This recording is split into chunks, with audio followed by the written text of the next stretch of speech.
Magandang hapon sa ating lahat.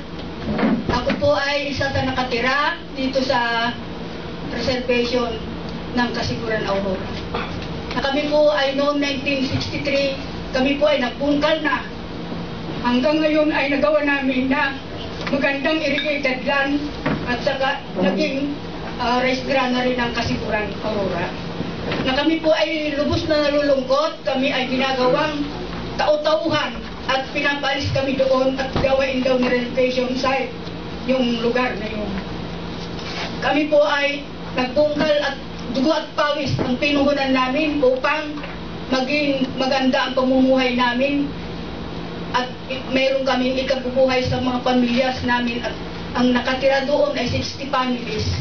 Paano pang mabubuhay ang tao kung alisin kami doon at gawain na relocation site ng lupa na yun?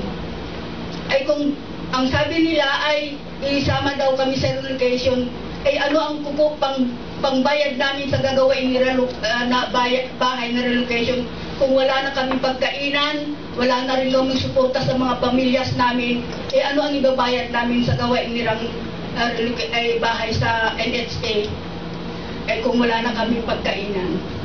Kaya lubos kaming nalulungkot at ayun ang ginagawa nila sa amin doon. At sinasabi pa nila na wala na kaming karapatan doon sa lupa na yun. Samantalay, kami ang naghirap at ang relocation ay gagawaan daw sila ng titulo ng lupa sa pagtitirihan ng relocation na yan. Eh ano kaya ang lagay namin sa mga,